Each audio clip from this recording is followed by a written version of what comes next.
Kaixo guztioi, Plintxa zuzeneko saio berri honetara.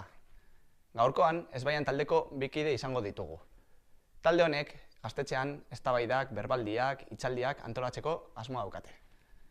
Kaixo, Aitor Garagarza, PTB-ko lankideoia, Bai. eta Arkaitz Igartua. PTB-ko kolaboratzailea ere, gaur dena familian geratzen da. Kaixo, pizkat azaldu pizkat zuen proiektua, zer da Ezbaian? Gauza da gu lehen gaztetxean egiten zirela berbaldiak, hitzaldiak eta bar. Eta, pasan udan jaz eginen Aitor eta ni eta berbetan beste kide batzukin. Eta nahi genuen barrikan zerbait berezia egin, ez? Eta, hasi egiten, aztabedan zer egin genuen, hitzaldiak, edo bideoproiekzioak eta horrelako ekintzak egiten da dituen.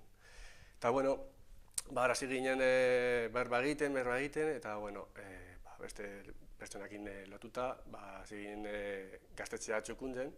Eta, ikusentzuneko gela atondu genuen, eta, hasi ginen garbiketan, gauza prestaten, eta horrelako gintzakit.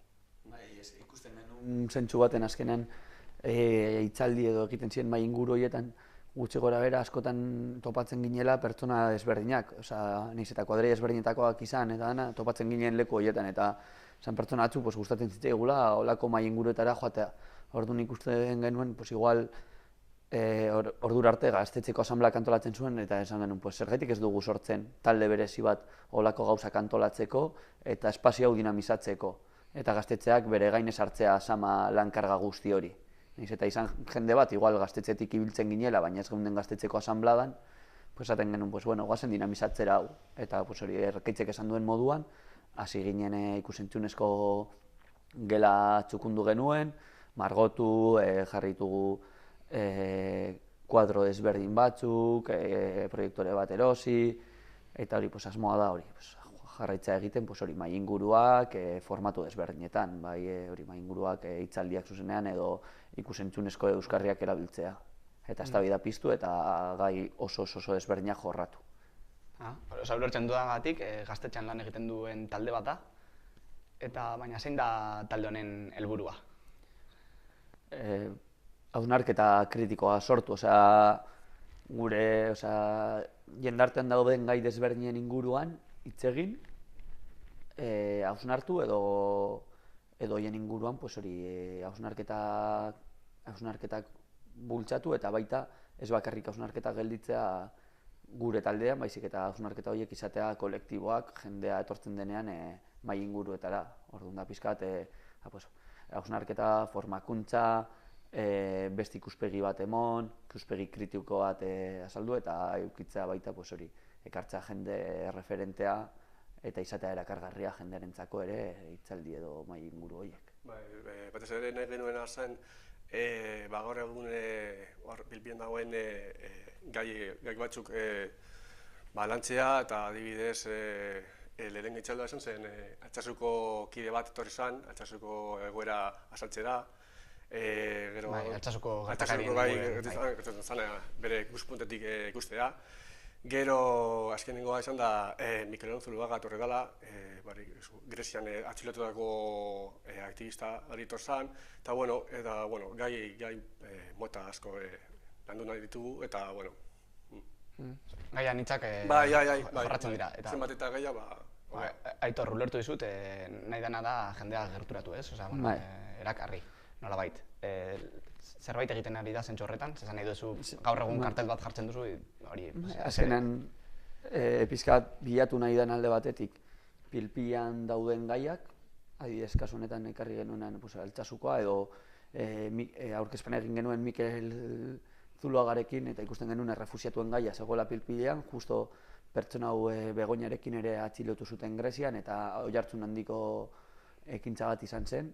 Alegin duziela hortik hona ekartzen errefuxiatuak eta ikusten genuen, alde batetik errefuxiatuen kontua, baina beste alde batetik hausnarketa kritikoa bultzatzeko eta ez gelditzeko bakarrik errefuxiatuen egoera, nola emon egoera horri buelta desobedientzia ere jarri genuen eta hitz egin zen errefuxiatuak eta desobedientzia. Orduan, alegintzen gara, pilpilan dauden gaiak ekartzen, jente pizkat referentea, eta horretarako gaude, ez dakite, aurreratu daiteke, igual maiatzen edo ekainean Lucio Urtubia izango dugu gure artean.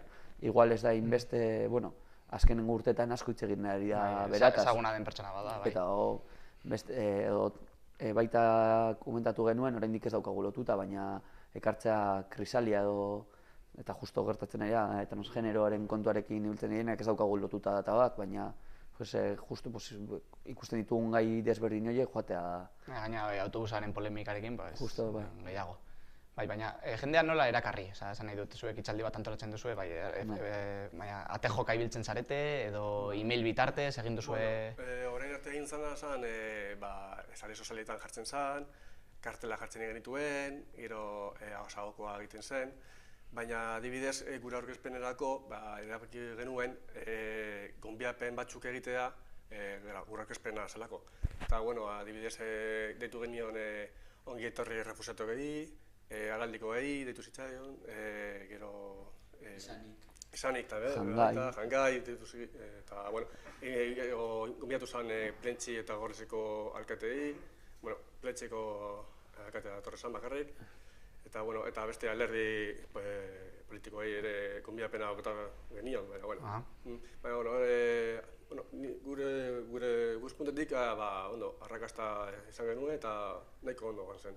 Eta jende oso anitza, eta nik uste dut hor nola erakarri jendea edo nola egin nahi dugun pizka bat, hori lehen komentatu duena ospea edo deukon jende bat ekartzen, igual da errezago eta gai oso desberdinak jorratzen igual da errezago jende ekartzea, baina beste alde batetik baita iruditu zaigu oso garrantzitsua espazioaren atonketa.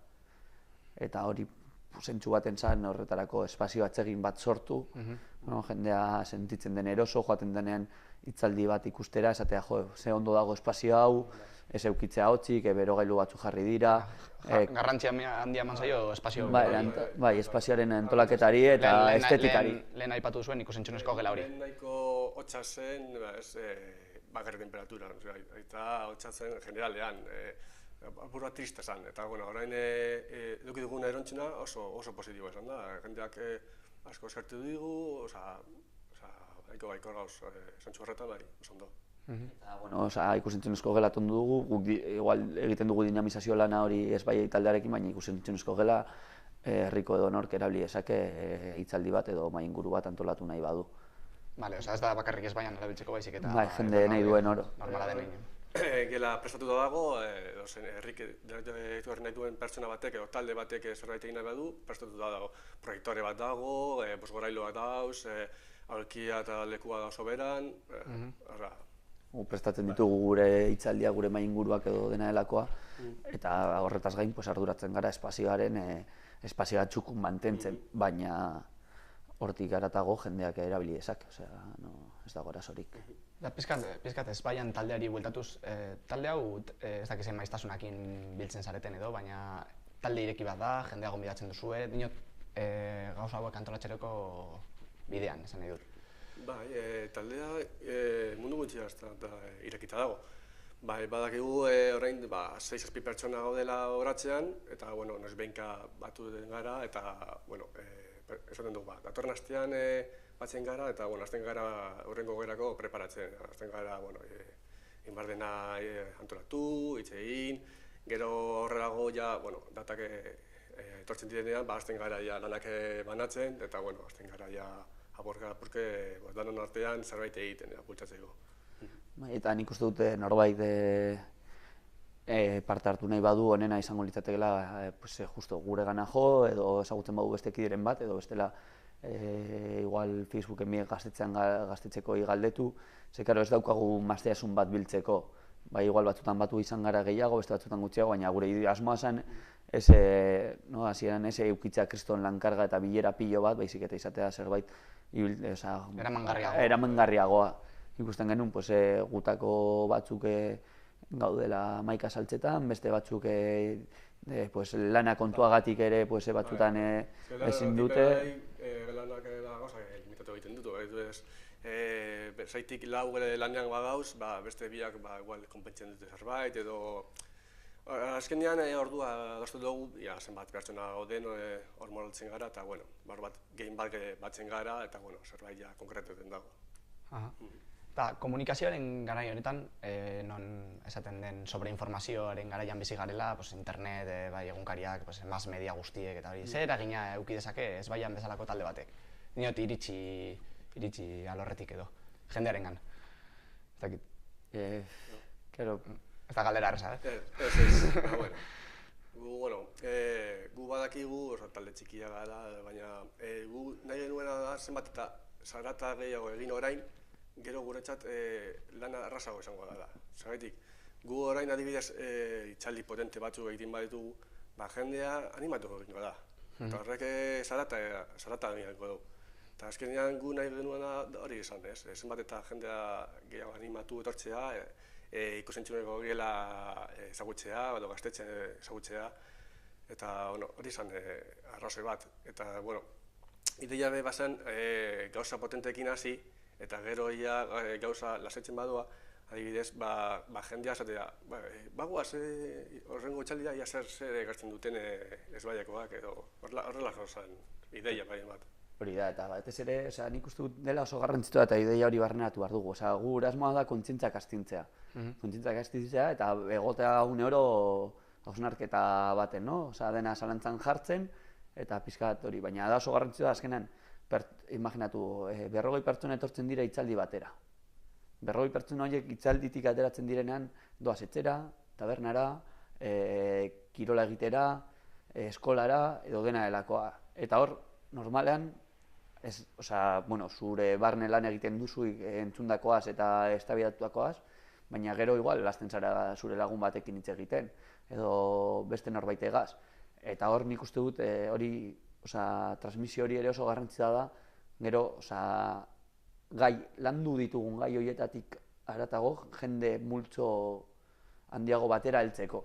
Azkenan badirudik, orain gaur egun badirudi bakarrik ikusten baduzu Jordi Évole, que tiene la verdad absoluta, que más allá de Jordi Évole, herrian dago talde bat, que dauz lantzen gai politak, eta badirudi que si te lo dice Jordi Évole te lo crees, y si no, dauz marko batzuk herrian, politak, hausnarketa kritikoa bultzatzeko, eta... Maila lokalean alegia, baina... Baina, diferentziak... Bai. Lehen aipatu duzue espazioari, ikusentzunezko gela horri garrantzia handia eman zaiola. Ze garrantzia ematen ari da ezbaian taldea teknologia berri? Hau da, YouTube, lehen aipatu dituzue gonbiapenak egiten dituzuela Facebook bidez, garrantzia ematen zaio, lehen lerroan dago hori, garrantzitsua ikusten duzue, esan nahi dut? Lehenengoan egin genuen, Mikel Zulagare egin genuen elkarrizketatxo bat, gero jartzeko sare sozialetan, itzaldira etorri zen jenderentzako baita eukitzeko 15 minutuko elkarrizketatxo bat. Nik uste dute sare sozialak erabili behar dira, euskarri bat direla, eta erraminta moduan ulertu behar ditugula, eta jende askoren gana heldu gaitezkela horrela. Gu pentsatzen dugu, horretan zenbat eta jende gehiagora helduko gara. Azkenean problema bat da, jendea azkenean gu bultzatu behar dugu, jendea gaztetxera edo beren taldea ezagutzera. Eta gu ez duguna nahi da jendeari zenbat eta gehiago esan eta etortzeko. Azkenean jendea igual kantzatu egiten da, eta gu ez dugu horrelago egoeretan egon nahi. Gure ideia zen, ezagunetxera ematea, eta gero jendea animatu dezala bera diotea, bere kabuz. Beste pasatuko egoerara egongo gara, lehen horrelako zen, hausago, jendeari esan, jisteko, eta ideia zen bere kabuz joaten hastea. Lehen bi txaldi antolatu dituzu, ezta? Bai, zer nolako harremana jendearekin izan duzue feedbacka, jendea pozik dago, animatu zaituzte lanean jarretxera, ez dakit? Horrean oso pozik. Jendea oso pozik, ni justo gaur topatu naz pertsona batzuekin eta egon astanteatzen gonbidatu genien pertsona ezberdinei, bakoitzak arduratu zen gonbidatu batzuetan eta gonbidatu batzuen artean egon hasitze egiten. Eta, jendea, gela dago oso ondo, aparte hitzaldia gustatu zitzaien, eta jendea oso pozik gelditu zen. Eta etorri zen jende oso desberdina eta ez dakit ikusten dugu pixka bat, aberasgarria. Ze ikusten duzu hemendik eta kurtso bukaera arte? Bueno, gure ideia da batez ere udan arte, ez? Hor betetzea agenda bat eukitzea. Gero udan jendeak nahi duela edo kanpora eban, hondartzara, egun hona dago, eta bueno, udan bakigu apur bat, bai. Eta orduan udarte, hori, gauza potentea asko egin nahi dituen, eta gero, uda ostean ja berriro hartzea beste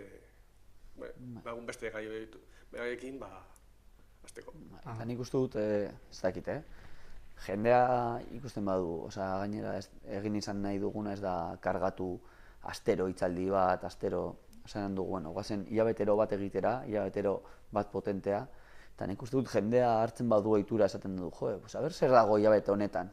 Eta ohitura moduan hartzen bada, eta jendeak ohitura moduan ulertzen badu horra joatea, nik uste dut eduki dezakela, lortzen badugu aurreko egunean etorritako jende kopurua mantentzea, oso pozik izango da zerbait ondo egin dugula edo... Bai. Kasualitatez, Mikelonen hitzaldia justo Atletiken partidua zegoen. Eta gu, hor ginen keska buru bategat, ez? Jendea torko da, ez da torko, animatuko da. Eta, azkenean nahiko jendea etorri, igual, 100 pertsona inguru etorri ziren. Gela nahiko betetan. Bai, ez dala gitxi. Ez dala gitxi, eta, nahiko bosik egin ginen handik. Jendeak kopurotik, eta aurkezpena ondo atera zan, eta nahiko ondo atera zan dala. Horregatik posik, bai. Elkarrezketa hau pizka bukatzea dago, así que nik aurkezle bezala nahi nizuen zuei hitza eman, eta pizkat zergaitik Plentziko herritar batek jan behar da, gonbidatu edo animatu. Plentzi Gorliz. Plentzi Gorliz, bai. Inguruko edozein herritarrei, zergaitik etorri behar da Ezbaian antolatzen dituen hitzaldietara. Así que, barra libre. Hori baino lehenago eta bukatu baino lehenago komentatzea, martxoaren 21ean egongo dela mahai inguru bat Lore Agirre eta Itziar Gandiagarekin. Feminismo desde la interseccionalidad. Dira bi aditu gai horretan, Lore Agirre berriki itzuli du Angela Davisen liburu bat, eta etorriko dira gaztetxera horri antolatzera eta egingo dugu Sorginen Alabekin batera. Hori komentatzea, eta zure galdera erantzunez, nik uste dut lehen esan dudan, azkenan batzutan, entzuten diozu, eske aiere bole, no sé cuantos.